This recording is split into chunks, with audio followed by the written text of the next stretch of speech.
Ice cream was discovered in China. That's for real? That's for real, for real. Look it up, guys. Welcome to Mosaic of China, a podcast about people who are making their mark in China. I'm your host, Oscar Fuchs. Okay, this is the fourth special compilation episode from Season 2. And this time we're listening to how all 30 of the guests from the season answered the question, what is your favourite China-related fact? So if you want to impress your friends with deep knowledge about vibrating peppercorns, black hair dye, and urinating pandas, you're in the right place. Sean Harmon, the beer company CEO from episode 9. My favorite China-related fact, there's so many. The easiest thing is to do with the scale of the country. This is maybe less true today after COVID, but a few years ago, China's economy was growing at the pace of one Australian economy every year. Oh, wow. Yeah, it's always interesting when you make that like-for-like comparison, Yeah, because your mind can't really understand the scale. Yeah. What does GDP growth mean? No, exactly. It means one new Australia. Yeah, it's a bit like when they say, oh, this is like 5 football fields. Yeah. You can conceptualize a little Yeah. bit. Yeah, exactly. Australia size. Vittorio Francese, the lawyer from episode 27. So I was in a compound in Beijing, and I realized that in that compound there must have been more people than in my hometown, related to the amount of people that can be in a compound or a district of a big city like Beijing or Shanghai.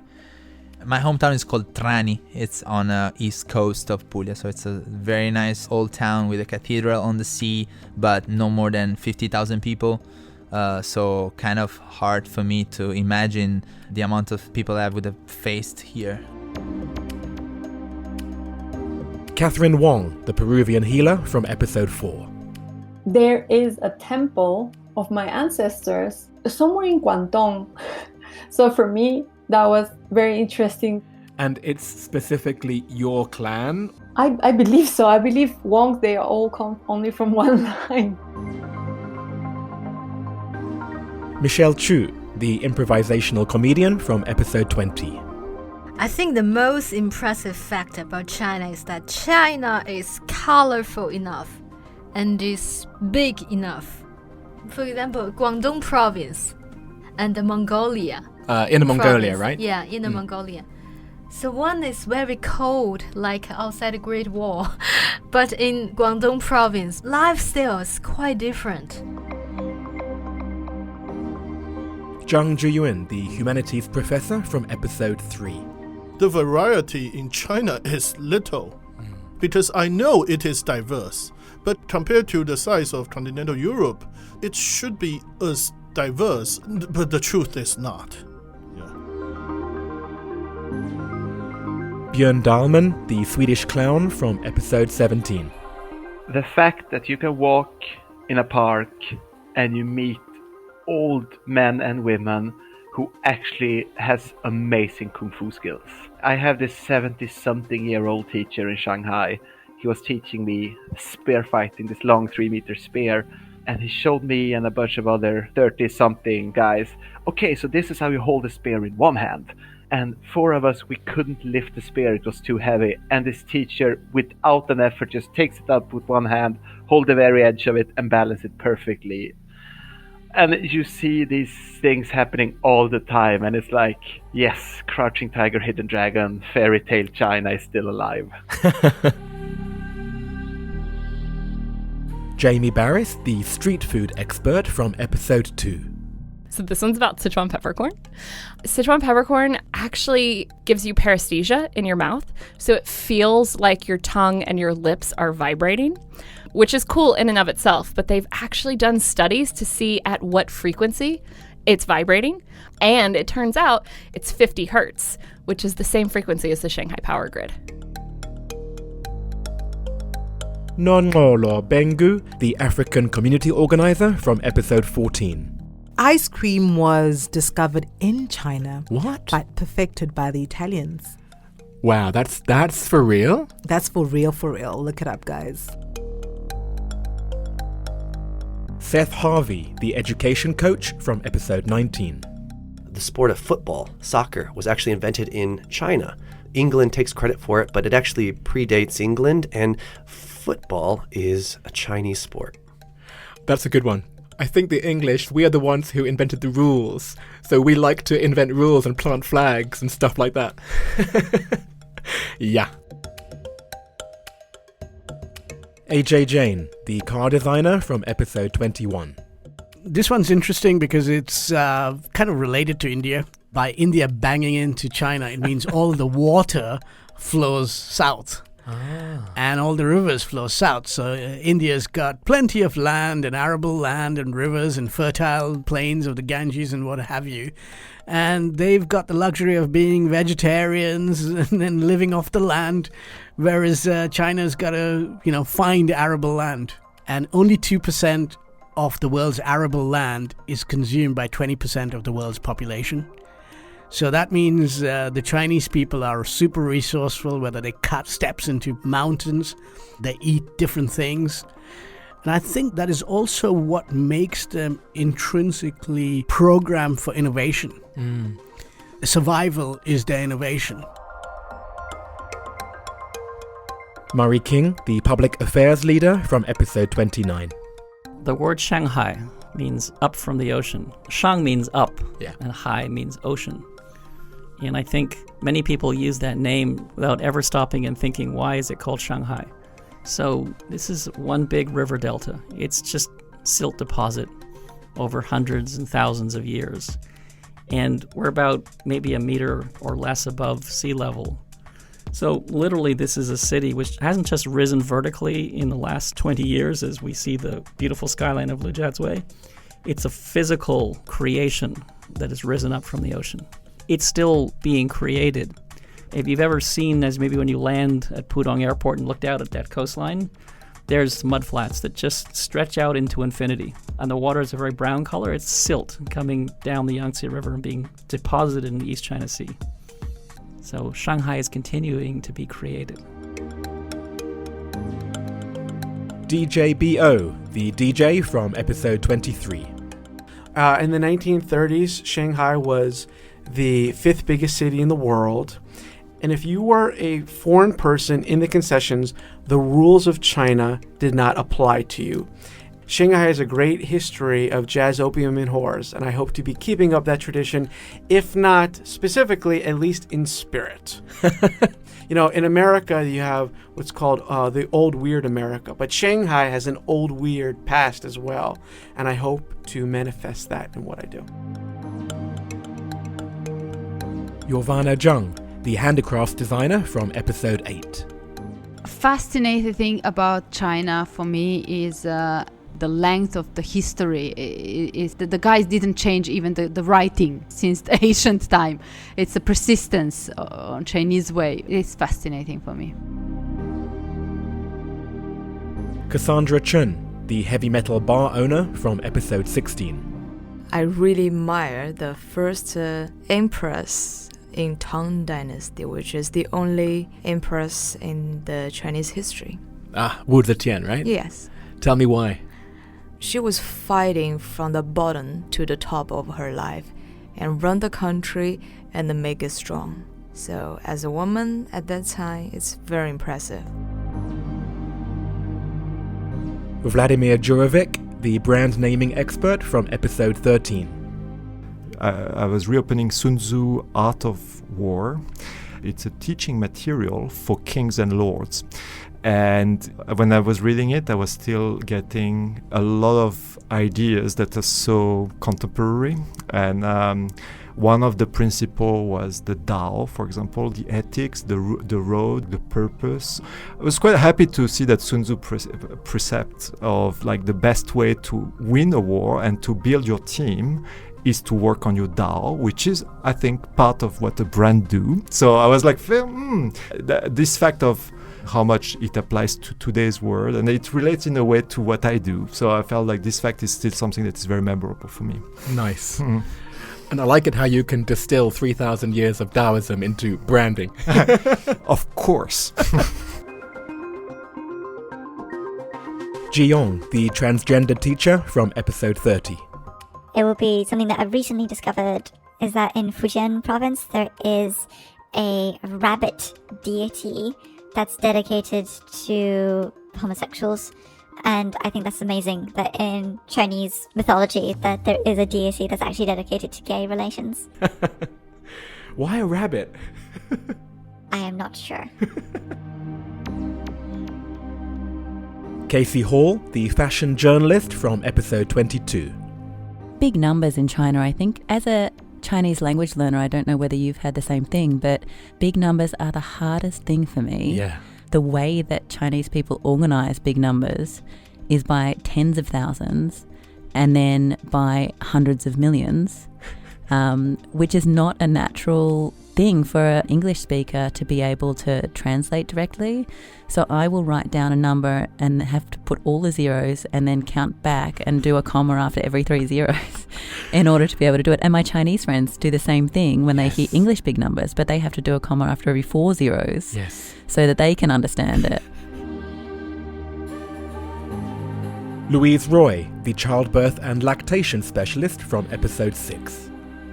Male pandas can do a handstand and then pee so that they can mark trees higher. Can you imagine a panda doing a handstand at all and then peeing just so they can mark a tree higher? That's not in the guidebooks, is it? No. Dan Majid, the Tibetan social enterprise leader from episode 10. I would say my hometown. The whole area, the region is like very famous for white yaks. So our yaks are all white, and no other Tibetans areas have that. So sometimes they just try to take some white yaks to their areas. So like I've seen them. I saw a white yak in northern Yunnan province. Yeah. But that was probably from your area. Probably. Oh. Yes. Alex Shoer, the clean energy entrepreneur from episode 11. So my favorite China-related fact is actually something I learned when I went to Dali in Yunnan province, one of the most beautiful cities I've been to. I went there and I took this overnight train from Kunming to Dali. It was a 12-hour journey. I mean, it was, we were going up mountains and down mountains and stopping and changing tracks. It felt like the most intense train ride I've ever been on. And then I get there and they're like, oh, you took the train? I'm like, yeah. Like, why didn't you just take the bus? They're like, oh, well, isn't the train faster? Like, no, the bus takes 3 hours and you can be here in no time. And so anyway, one of the most fascinating things is how the train can take 12 hours, but the bus can take 3. So. Michael Kinsey, the fire engineer from episode 25. So my favourite China-related fact is to do with the Three Gorges Dam in Hubei province. It's a massive hydroelectric dam. It's the biggest in the world, and it displaces large amounts of water. And NASA have done a study and demonstrated it displaces so much water that it actually slows the rotation of the Earth by a few decimals of a microsecond. So it actually slows down time. What? I didn't believe this. I had to go and look it up, and on the NASA website, it's true. It's amazing. Gosh, okay.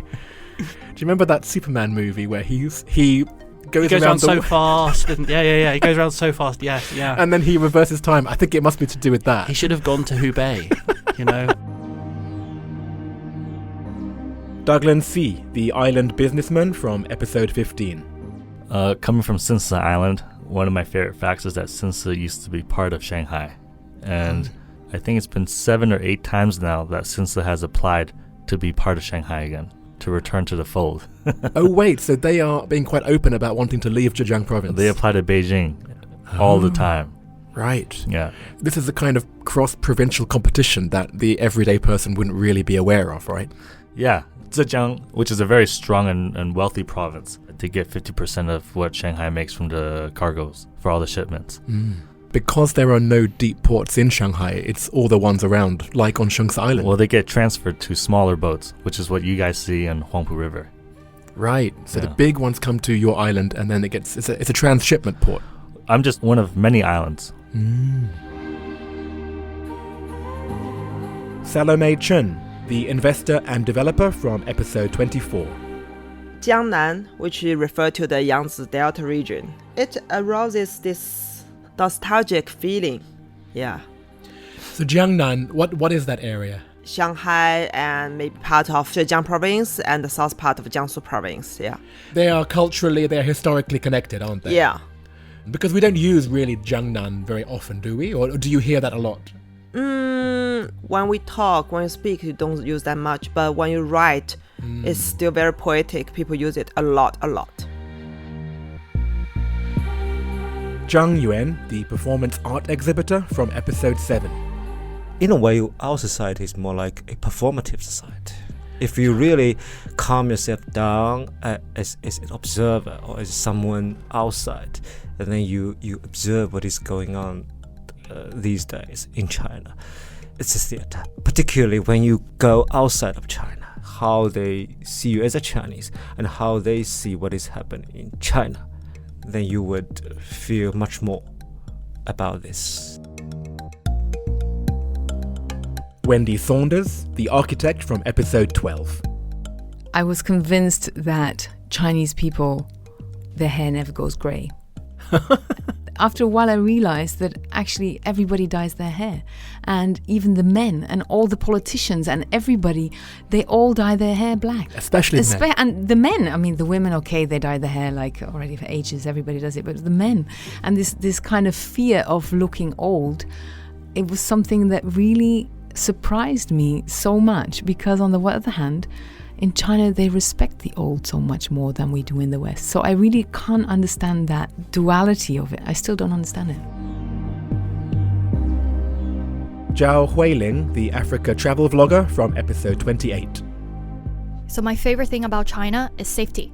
Before moving back to Shanghai, I was living in New York. So coming back to Shanghai, going back home at any hour of the day I want, it was such a luxury to me. That's right. Yeah. And it's funny because New York has improved. It used to be much more dangerous, right? Yes, but it's definitely still edgy. It definitely got its edge. Stéphane Ouimet, the head of consumer insights at L'Oréal from episode 1. I think my all-time favorite China-related piece of trivia is this foreign policy anecdote that everybody knows. It's the story of the Chinese premier, Zhu Enlai, the premier of Chairman Mao. This is the early 1970s when Nixon and Kissinger are engaging in direct talks with the PRC. And Zhu Enlai is asked by Kissinger to assess the impact of the French Revolution. And as the story goes, Premier Zhu Enlai responds, "It's too early to tell." But what is interesting is what lies behind this story. Because in China, there's always layers to decode. Actually, one of the translators, a few years ago, maybe 3-4 years ago, came out to say that this was a mistold story. What really took place, according to him, is that Prime Minister Zhu misunderstood the question. And rather than being asked to give his point of view on the impact of the French Revolution, of those events of 1789, he thought he was being asked about the student protests that hit Paris in 1968. So you see, in this context, Zhu Enlai's answer was very sensible. Taken out of its context, with the years having polished the story into almost a myth, it's totally different. It became an example of the patient and far-sighted nature of Chinese leaders who think in increments of centuries. But in recalling the exchange, this one translator said there was a misunderstanding that was too delicious to invite correction. And as it happens, this example to me, it reveals the difference between a story that is true and one that contains a good deal of truth. Crystal Mo, the fine dining expert from episode 26. My favorite China-related fact is the longer you stay in China, the more you realize how little you know about China. Because you've been in China now how many years? 23 or 24. Oh, is that all? Yes. And were you the kind of person who at the beginning you were the super expert and you thought that you knew everything, or did you always have that humility from the start? I never thought about how much I know or don't know. But when I first came to China, I thought that the US was perfect. And so coming to China and hearing another perspective on the US, seeing global geopolitics from outside the US, was a very big aha moment. Yes. This is when American exceptionalism clashes with China exceptionalism. Coco Santi, the drag performer from episode 5. I don't really have a China-related fact. Only because, here's the thing, the facts that I knew about China keep changing. So, like sometimes I'll come here and I'll be like, oh, that's an interesting fact. And then I find out a new piece of information. I'm like, what the hell?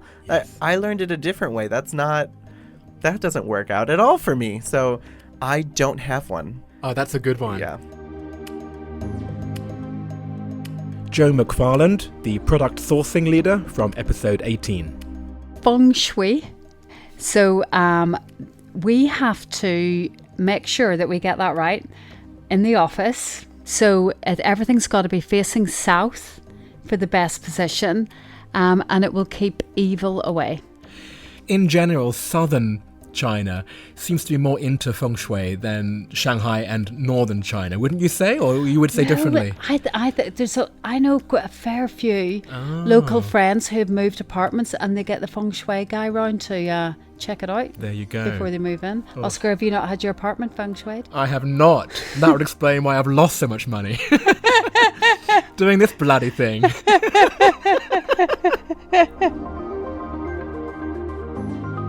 And there you have it. I hope that some of those facts resonated with you.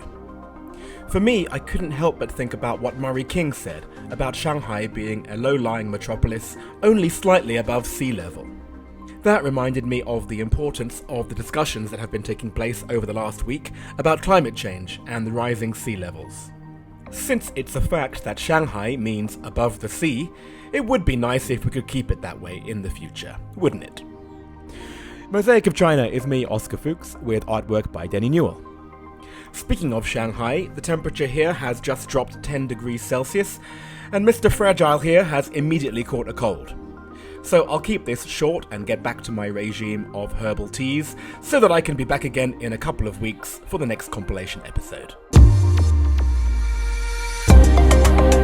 Thank you very much. Thank you. It's been a pleasure. My pleasure. Thank you so much.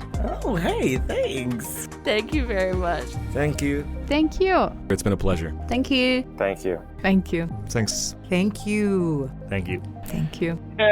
Thank you. Thank you very much. My pleasure. Thanks. Thank you. Thanks a lot. Thank you. Thank you very much. Thank you. Thank you. Thank you. Thank you so much. Thank you for having me. That's my pleasure. Thank you so much.